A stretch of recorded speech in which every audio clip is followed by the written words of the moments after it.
Hello Tubers, it's Gav. Welcome to another one of my videos.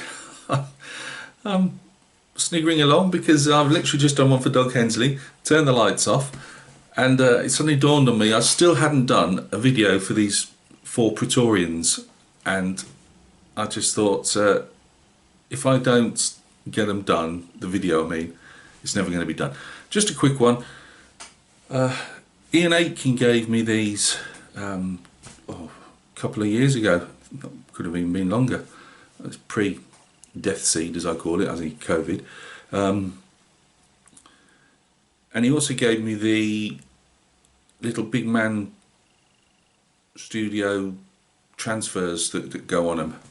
Well, they must have been really old, because they just wouldn't part from the paper backing. No matter what I did, they would just scrap.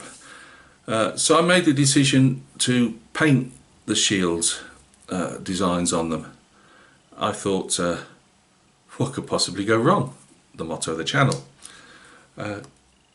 Turns out quite a lot can go wrong. I'm not a freehand artist really, and it shows. You'll see in a minute. So these are Praetorian Guards. They are made by 1 minute Aventine miniatures.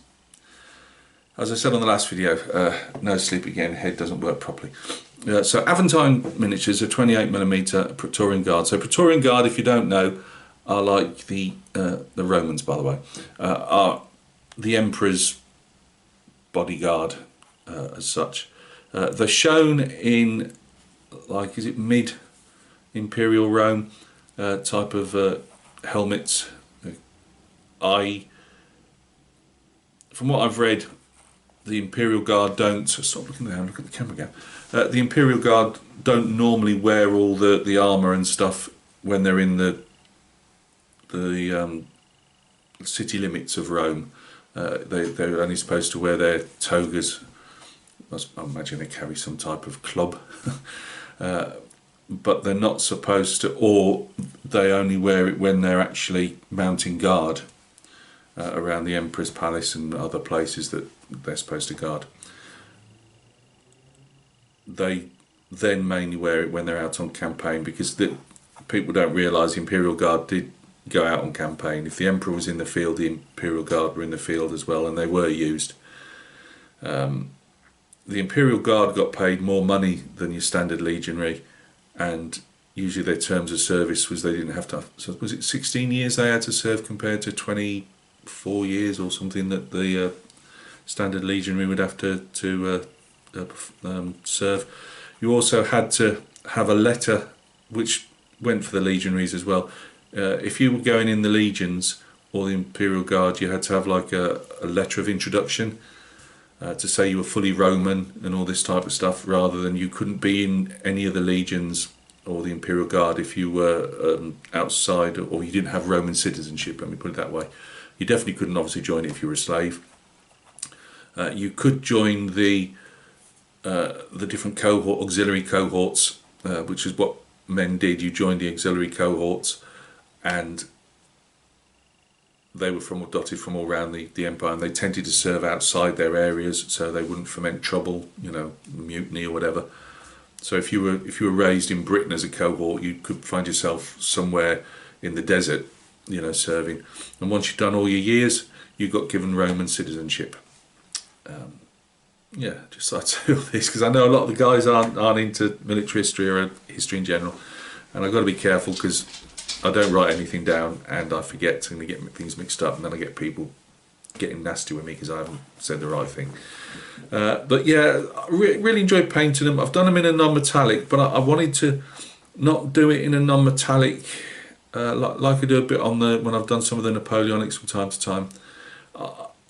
I don't want it to be too fantasy-esque, if that makes sense. So I was looking at, I've got different books of reenactors. There's certain books you can get with photographs of reenactors, and I was looking at theirs and then looking them on in the internet as well, just to get the feel of the colours of the armour, because these are all in manipular armour, so the classic thin layered metal sheets more or less, rather than the chainmail. They have got the mail, I can't remember the name now, but the guard, as I said to you guys when I showed them off before, to stop the arms getting hacked off by those big long Dacian bendy swords.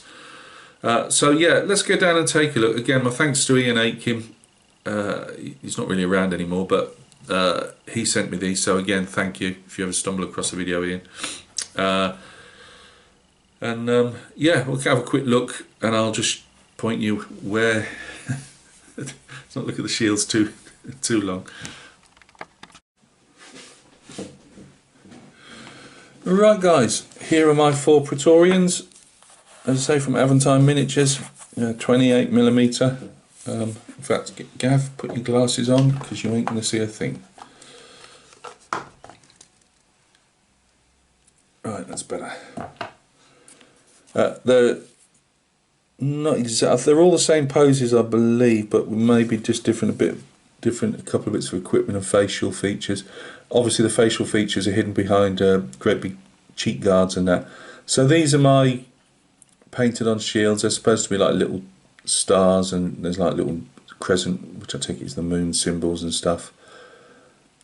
It's not very good.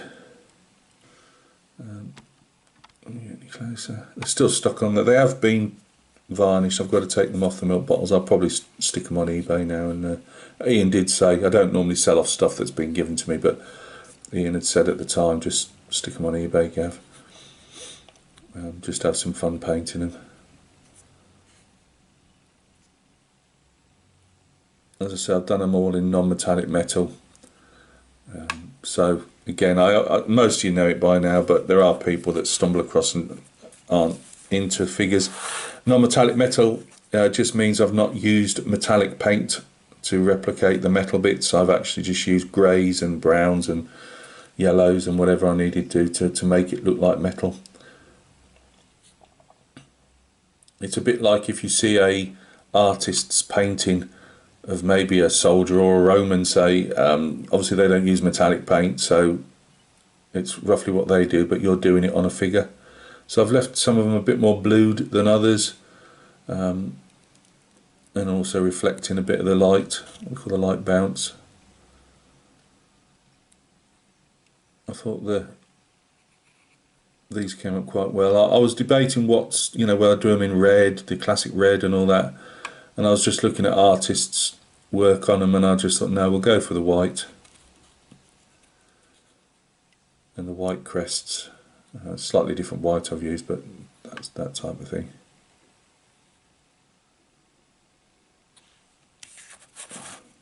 I'll stick a couple of pictures up. I'll just have to remember, because I normally take photographs first. I just thought I haven't. As I say, these were put on. These are late. They're not late Imperial Rome. Like before the fall of Rome, but they're Marcus Aurelius's time, I believe. Although I think these are Hadrian's. I believe they market them as around the Hadrianic period. My own personal favourite period is around Vespasian's time, so early Imperial Rome. So the helmets look very slightly different in the early Imperial Rome days. But trying to get each one the same as the other one and getting, it was just a nightmare. But it is what it is. I had a go. You just got to keep trying. Eventually, you might make a decent freehander at some stage. Some are a little bit better than others.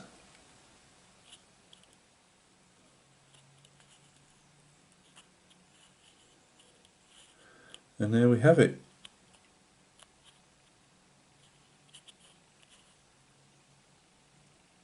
Just see like the metallic greaves there. But nice figures, they're chunky as the Aventines tend to be. Let's just hold him while I finish talking. Yeah, they're chunky figures, as you can see. Clean-up wise, I don't think there was a lot. If the arm's separate, by the way, you have to glue the arm on. And obviously the shields are separate. But I try and anchor them on the foot if I can, only just because it's it just gives them an extra bit of stability when you. So I try and glue them on the foot and on obviously the where he's holding it, or the scutum as it's called. But yeah, there wasn't a lot of cleanup, I don't think.